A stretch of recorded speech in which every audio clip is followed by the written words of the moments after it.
तो बताएं सेठी साहब, आज के लिए आपका दूसरा शेयर। दूसरा स्टॉक अनिल जी उसी थीम पे है जो पिछले 2 दिन से मेरे रडार पे आ रहे हैं। 2 दिन से मैंने IT stocks, mid cap IT stocks को रेकमेंड करा है। सिग्निटी टेक को किया था जिसके टारगेट हासिल हो गए अगले दिन ही 590 वाला 620। फिर कल मैंने बिरला सॉफ्ट को रिकमेंड करा था 390 पे और मेरे 410 415 के टारगेट थे। आज सुबह 408 तक के हाइस किए, अभी भी 399 के लेवल्स पे है। तो जो दूसरा स्टॉक है वो भी आज Anil ji mid cap IT stock है। कंपनी का नाम है साइएंट, जो कि अभी 865 के लेवल्स पे ट्रेड करता है। ये भी एक दमदार आईटी कंपनी है जो कि एक लीडर है इंजीनियरिंग, मैन्युफैक्चरिंग और डिजिटल टेक्नोलॉजीज में।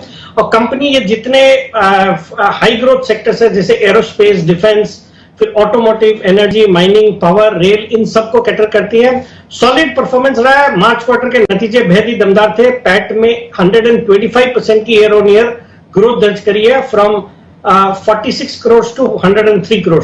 बाकी अनिल जी अच्छे रिटर्न रेशियोज है और डेट इक्विटी रेशियो 0.09 का है। मुझे लगता है जिस तरह से मिड कैप आईटी स्टॉक्स में एक फोकस है बाजार का और चल रहे हैं, ये स्टॉक भी यहां से अच्छा कर सकता है। तो इस पे खरीदारी करने की सलाह। और मेरा इसमें शॉर्ट टर्म में टारगेट है 890 का, स्टॉप लॉस रखना है 850 का।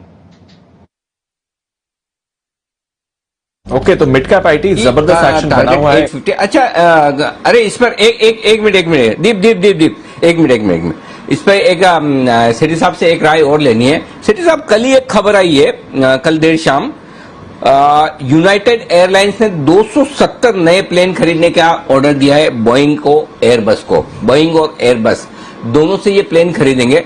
समझा ये जा रहा है कि साइंट को इसका बड़ा फायदा होगा। तो क्या इससे कोई कनेक्शन साइंट का भी बनेगा और क्या इनको ऑर्डर मिलने की, इनको बिजनेस मिलने की संभावना है? क्योंकि इसके लिए माना जा रहा है कि इनको फायदा होगा। तो ये भी एक खबर है, कल देर शाम आई है। डेफिनेटली अनिल जी, ये चूंकि कंपनी एरोस्पेस के सेगमेंट में भी काम करती है तो डेफिनेटली इसका फायदा इसको हो सकता है। और अगर वहां से ऑर्डर्स मिलते हैं तो बहुत ही अच्छा होगा। और बाकी भी ऐसे भी कंपनी का परफॉर्मेंस अच्छा रहा है, तो I am bullish on the stock. और इस खबर से मुझे लगता है और स्टॉक में एक अच्छी तेजी बननी चाहिए। ओके, तो ये है आपके लिए साइंट, जहां पर आपको रखनी है नजर। और ग्लोबली भी ये एविएशन इंडस्ट्री में स्पेशली बोइंग की एक बड़ी कॉन्ट्रैक्टर है। एचसीएल टेक भी आपको नजर रखना चाहिए उसका।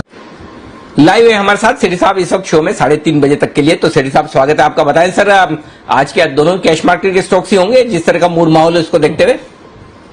Good afternoon Anil ji, good afternoon Deepanshu. बिल्कुल ठीक समझा अनिल जी आपने। 2 स्टॉक, दोनों में खरीदारी और दोनों कैश मार्केट के स्टॉक्स हैं। बताएं सर, आज का पहला स्टॉक। अनिल जी, जो आज का पहला स्टॉक है मेरा एक पसंदीदा स्टॉक है जिसको मैंने 2-3 बार पहले भी रेकमेंड करा है निचले लेवल्स पे। स्टॉक या कंपनी का नाम है आईजी पेट्रोकेमिकल्स, जो कि अभी 635 के लेवल पे ट्रेड कर रहा है। और आज ये स्टॉक रडार पे आने के पीछे भी लगता है मुझे, जिस तरह से ये जो कंपनी है ये थैलिक एनहाइड्राइड करके एक केमिकल बनाती है जो कि डुओपोली टाइप का बिजनेस है। मतलब ये कंपनी और थिरुमलाई केमिकल्स ये दोनों बनाती है और दोनों में एक अच्छा मोमेंटम देखा जा रहा है। थिरुमलाई केमिकल्स तो आज 6-7% ऊपर है। बाकी कंपनी दमदार है। इसके ये दुनिया की तीसरी सबसे बड़ी थैलिक एनहाइड्राइड बनाने वाली कंपनी और लोवेस्ट कॉस्ट प्रोड्यूसर्स है। अनिल जी, थोड़ा समय ज्यादा लूंगा इस कंपनी के बारे में। डिटेल्स मैंने रिजल्ट्स के बाद कौन कौन अटेंड करके समझा है और उसके बाद से कन्विक्शन और बढ़ गया है। ये जो थैलिक एनहाइड्राइड जो इनका प्रोडक्ट है, ये paints, plastics, dyes, water treatments, फिर पर्सनल केयर, होम केयर, इन सब सेगमेंट में काम आता है और जबरदस्त डिमांड है। और ये जो प्रोडक्ट है ये इंपोर्ट सब्स्टिट्यूट है। भारत की कंपनियां इसकी जो डोमेस्टिक डिमांड है उसको मीट नहीं कर पाती। इस प्रोडक्ट को भारत को इंपोर्ट करना पड़ता है। कंपनी का स्ट्रेटेजिकली लोकेटेड प्लांट है तलोजा में, महाराष्ट्र में, जहां इनको रॉ मटेरियल इजीली अवेलेबल होता है रिलायंस से। और मार्केट्स जो गुजरात और महाराष्ट्र की केमिकल कंपनियां है उनको कैटर करती है, तो मार्केट भी इनके विद इन रीच है। और बाकी अनिल जी, कंपनी ने एक ब्राउनफील्ड एक्सपेंशन किया था दिसंबर में, तो जिसका हमको मार्च क्वार्टर के नतीजों में उसका इंपैक्ट देखने को मिला।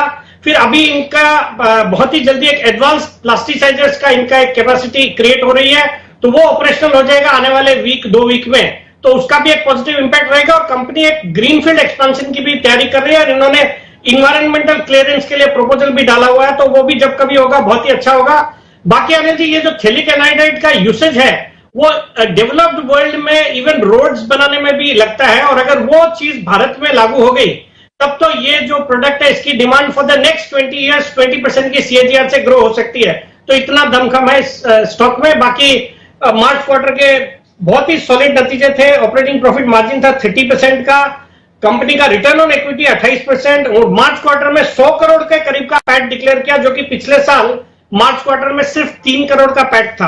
तो ऑल इन ऑल स्टॉक पे बुलिश हूं। मुझे लगता है बहुत ही शॉर्ट टर्म में 660 तक के लेवल्स आ सकते हैं। स्टॉप लॉस रखना है 625 का। और बाकी ये स्टॉक को मुझे लगता है कुछ क्वांटिटी 9 से 12 महीने के लिए होल्ड करना चाहिए। आम बुलिश है, मुझे लगता है 4 फिगर्स में ये स्टॉक जा डेफिनेटली दबाव बनते हुए दिख रहा है। 125 अंक नीचे डाउ फ्यूचर्स हैं इस समय। नैस्डैक फ्यूचर्स की बात करें तो वहां पर इतनी भारी गिरावट नहीं है, मामूली सी गिरावट है।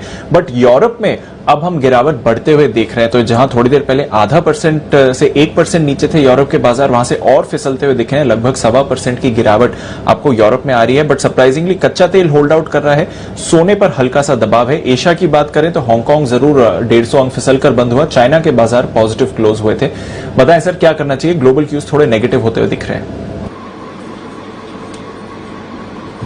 बिल्कुल दीप, ग्लोबल क्यूज नेगेटिव और इसी वजह से थोड़ी प्रॉफिट बुकिंग आई है और अपने सपोर्ट रेंज की तरफ पहुंचता हुआ दिख रहा है निफ्टी। पहले मैं डेटा बता दूं आपको, 15,800 के नीचे आना निफ्टी के लिए ये अच्छा संकेत नहीं है। और क्यों नहीं है वो देख लीजिए। 15,800 के पुट पर हाईएस्ट ओपन इंटरेस्ट है 57 लाख शेयर का और उसमें से 35 लाख शेयर आज ही जुड़े हैं। तो जो लोग आज पूरे दिन भर 15,800 के आसपास और उसके ऊपर टिके रहने की वजह से मजबूती का ठान कर बैठे थे, उनके लिए थोड़ा झटका है डाउ फ्यूचर से आता हुआ। और 15,800 के नीचे आपका आना ये थोड़ा ठीक नहीं है। अब बचे हुए समय के लिए 15,800 15,825 को पार करना काफी मुश्किल होगा, ऑलमोस्ट असंभव होगा। ये एक बड़ी दिक्कत है।